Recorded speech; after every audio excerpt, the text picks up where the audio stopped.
círculo en torno al señor Bermutier, juez de instrucción que daba su opinión sobre el misterioso suceso de Saint Cloud. Desde hace un mes, aquel inexplicable crimen conmovía a París. Nadie entendía nada del asunto. El señor Bermutier, de pie, de espaldas a la chimenea, hablaba, reunía las pruebas, discutía las distintas opiniones, pero no llegaba a ninguna conclusión. Varias mujeres se habían levantado para acercarse y permanecían de pie, con los ojos clavados en la boca afeitada del magistrado, de donde salían graves palabras. Se estremecían, vibraban, crispadas por su miedo curioso, por la ansiosa e insaciable necesidad de espanto que atormentaba su alma. Las torturaba como el hambre. Una de ellas, más pálida que las demás, dijo durante un silencio: «Es horrible, nunca se sabrá nada». El magistrado se dio la vuelta hacia ella. «Sí, señora, es probable que no se sepa nunca nada. En cuanto a la palabra sobrenatural que acaba de emplear, no tiene nada que ver con esto. Estamos ante un crimen muy hábilmente concebido, muy hábilmente ejecutado, también envuelto en misterio que no podemos despejarle de las circunstancias impenetrables que lo rodean. Pero yo, antaño, tuve que encargarme de un suceso donde verdaderamente parecía que había algo fantástico. Por lo demás, tuvimos que abandonarlo por falta de medios para esclarecerlo». Varias mujeres dijeron a la vez, tan deprisa, que sus voces no fueron sino una: «¡Oh, cuéntenoslo!». El señor Bermutier sonrió gravemente. «¿Cómo debe sonreír un juez de instrucción?». «Prosilla, al menos no vayan a creer que he podido, incluso un instante, suponer que había algo sobrehumano en esta aventura. No creo sino en las causas naturales. Si en vez de emplear la palabra sobrenatural para expresar lo que no conocemos, utilizáramos simplemente la palabra inexplicable. De todos modos, en el suceso que voy a contarles, fueron sobre todo las circunstancias circundantes, las circunstancias preparatorias, las que me turbaron. En fin, estos son los hechos. Entonces era juez de instrucción de Ajaxia, una pequeña ciudad blanca que se extiende al borde de un maravilloso golfo, rodeada por todas partes por altas montañas. Los sucesos de los que me ocupaba eran sobre todo los de vendetas. Los hay soberbios, dramáticos al extremo, feroces, heroicos. En ellos encontramos los temas de venganza más bellos con que se pueda soñar. Los odios seculares, apaciguados un momento, nunca apagados. Las astucias abominables, los asesinatos convertidos en matanzas y casi en acciones gloriosas. Desde hace 2 años no oí hablar más que del precio de la sangre, del terrible prejuicio corso que obliga a vengar cualquier injuria en la propia carne de la persona que lo ha hecho, de sus descendientes y de sus allegados. Había visto degollar a ancianos, a niños, a primos. Tenía la cabeza llena de aquellas historias. Ahora bien, me enteré un día de que un inglés acababa de alquilar para varios años un pequeño chalet en el fondo del Golfo. Había traído con él a un criado francés, a quien había contratado al pasar por Marsella. Pronto todo el mundo se interesó por aquel singular personaje, que vivía solo, en su casa, y que no salía sino para cazar y pescar. No hablaba con nadie, no iba nunca a la ciudad, y cada mañana se entrenaba durante 1 o 2 horas en disparar con la pistola y la carabina. Se crearon leyendas en torno a él. Se pretendió que era un alto personaje que huía de su patria por motivos políticos. Luego se afirmó que se escondía tras haber cometido un espantoso crimen. Incluso se citaban circunstancias particularmente horribles. Quise, en mi calidad de juez de instrucción, tener algunas informaciones sobre aquel hombre, pero me fue imposible enterarme de nada. Se hacía llamar Sir John Rowell. Me contenté, pues, con vigilarle de cerca, pero en realidad no me señalaban nada sospechoso respecto a él. Sin embargo, al seguir, aumentar y generalizarse los rumores acerca de él, decidí intentar ver por mí mismo al extranjero y me puse a cazar con regularidad en los alrededores de su dominio. Esperé durante mucho tiempo una oportunidad. Se presentó finalmente en forma de una perdiz, a la que disparé y maté delante de las narices del inglés. Mi perro me la trajo, pero, cogiendo enseguida la caza, fui a excusarme por mi inconveniencia y a rogar a Sir John Rowell que aceptara el pájaro muerto. Era un hombre grande, con el pelo rojo, la barba roja, muy alto, muy ancho, una especie de Hércules, plácido y cortés. No tenía la rigidez llamada británica, y me dio las gracias vivamente por mi delicadeza en un francés con un acento de más allá de la Mancha. Al cabo de un mes, habíamos charlado unas 5 o 6 veces. Finalmente, una noche, cuando pasaba por su puerta, le vi en el jardín, fumando su pipa a horcajadas sobre una silla. Le saludé y me invitó a entrar para tomar una cerveza. No fue necesario que me lo repitiera. Me recibió con toda la meticulosa cortesía inglesa. Habló con elogios de Francia, de Córcega, y declaró que le gustaba mucho este país y esta costa. Entonces, con grandes precauciones y como si fuera resultado de un interés muy vivo, le hice unas preguntas sobre su vida y sus proyectos. Contestó sin apuros y me contó que había viajado mucho por África, las Indias y América. Añadió riéndose: tuve muchas aventuras. Oh, yes. Luego volví a hablar de caza y me dio los detalles más curiosos sobre la caza del hipopótamo, del tigre, del elefante e incluso la del gorila. Dije: todos esos animales son temibles. Sonrió. Oh, no.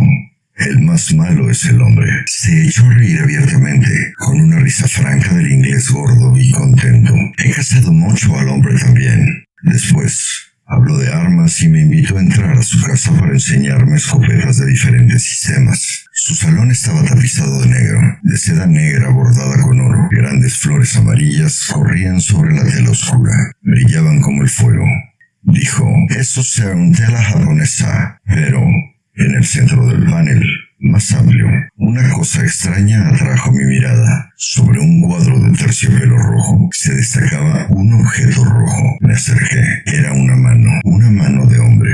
No una mano de esqueleto, blanca y limpia, sino una mano negra, reseca, con uñas amarillas, los músculos al descubierto y rastros de sangre vieja. Sangre semejante a roña sobre los huesos cortados de un golpe, como de un hachazo, hacia la mitad del antebrazo. Alrededor de la muñeca, una enorme cadena de hierro, remachada, soldada a aquel miembro desasiado. La sujetaba a la pared con una argolla bastante fuerte, como para llevar atado a un elefante. Pregunté: ¿qué es esto? El inglés contestó tranquilamente: era mejor enemigo de mí, era de América. Ello había sido cortado con el sable y arrancado la piel con una piedra cortante y secado al sol durante 8 días. Oh, muy buena para mí esta. Toqué aquel despojo humano que debía de haber pertenecido a un coloso. Los dedos, desmesuradamente largos, estaban atados por enormes tendones que sujetaban tiras de piel a trozos. Era horroroso ver esa mano, despellejada de esa manera. Recordaba inevitablemente alguna venganza de salvaje. Dije: ese hombre debía de ser muy fuerte. El inglés dijo con dulzura: oh, yes, pero fui más fuerte que él. Yo había puesto esa cadena para sujetarle. Creí que bromeaba. Dije: ahora esta cadena es completamente inútil. La mano no se va a escapar. Sir John Rower prosiguió con tono grave: ella siempre quería irse. Esa cadena era necesaria. Con una ojeada rápida, escudriñé su rostro, preguntándome: ¿estará loco? ¿O será un bromista pesado? Pero el rostro permanecía impenetrable, tranquilo y benévolo. Cambié de tema de conversación y admiré las escopetas. Noté, sin embargo, que había 3 revólveres cargados encima de unos muebles, como si aquel hombre viviera con el temor constante de un ataque. Volví varias veces a su casa.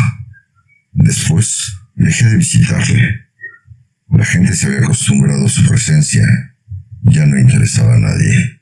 Transcurrió un año entero. Una mañana, hacia finales de noviembre, mi criado se despertó, anunciándome que Sir John Rowell había sido asesinado durante la noche. Media hora más tarde entraba a casa del inglés con el comisario jefe y el capitán de la germandería. El criado, enloquecido y desesperado, lloraba delante de la puerta. Primero sospeché de ese hombre, pero era inocente. Nunca pudimos encontrar al culpable. Cuando entré en el salón de Sir John, al primer vistazo, distinguí el cadáver extendido boca arriba en el centro del cuarto. El chaleco estaba desgarrado, colgaba una manga arrancada. Todo indicaba que había tenido lugar una lucha terrible. El inglés había muerto estrangulado. Su rostro negro e hinchado, pavoroso, parecía expresar un espanto abominable. Llevaba algo entre sus dientes apretados, y su cuello, perforado con 5 agujeros que parecían haber sido hechos con puntas de hierro, estaba cubierto de sangre. Un médico se unió a nosotros. Examinó durante mucho tiempo las huellas de dedos en la carne y me dijo estas extrañas palabras. Examinó durante mucho tiempo las huellas de dedos en la carne y me dijo estas extrañas palabras. Parece que le ha estrangulado un esqueleto. Un escalofrío me recorrió la espalda y eché una mirada hacia la pared. En el lugar donde otrora había visto la horrible mano despellejada, ya no estaba allí. La cadena quebrada colgaba. Entonces me incliné hacia el muerto y encontré en su boca crispada uno de los dedos de la desaparecida mano, cortada o más bien cerrada por los dientes justo en la segunda falange. Luego se procedió a las comprobaciones. No se descubrió nada. Ninguna puerta había sido forzada, ni ninguna ventana, ni ningún mueble. Los 2 perros de guardia no se habían despertado. Esta es, en pocas palabras, la declaración del criado. Desde hacía un mes su amo parecía estar agitado. Había recibido muchas cartas que había quemado a medida que llegaban. A menudo, preso de una ira que parecía demencia, cogiendo una fusta, había golpeado con furor aquella mano reseca, lacrada en la pared, y que había desaparecido, no se sabe cómo, en la misma hora del crimen. Se acostaba muy tarde y se encerraba cuidadosamente. Siempre tenía armas al alcance de la mano. A menudo, por la noche, hablaba en voz alta, como si discutiera con alguien. Aquella noche daba la casualidad de que no habían hecho ningún ruido, y hasta que no fue a abrir las ventanas el criado no había encontrado a Sir John asesinado. No sospechaba de nadie. Comuniqué lo que sabía del muerto a los magistrados y a los funcionarios de la fuerza pública, y se llevó a cabo en toda la isla una investigación minuciosa. No se descubrió nada. Ahora bien, 3 meses después del crimen, una noche, tuve una pesadilla horrorosa. Me pareció que veía la mano, la horrible mano, correr como un escorpión o como una araña a lo largo de mis cortinas y de mis paredes. 3 veces me desperté. 3 veces me volví a dormir. 3 veces volví a ver el odioso despojo galopando alrededor de mi habitación y moviendo los dedos como si fueran patas. Al día siguiente me la trajeron. La habían encontrado en el cementerio sobre la tumba de Sir John Rowell. Le habían enterrado allí, ya que no habían podido descubrir a su familia. Faltaba el índice. Esta es, señoras, mi historia. No sé nada más. Las mujeres enloquecidas estaban pálidas, temblaban. Una de ellas exclamó: «Pero esto no es un desenlace, ni una explicación. No vamos a poder dormir si no nos dice lo que según usted ocurrió». El magistrado sonrió con severidad. «Oh, señoras, pienso simplemente que el propietario legítimo de la mano no había muerto, que vino a buscarla con la que le quedaba. Pero no he podido saber cómo lo hizo.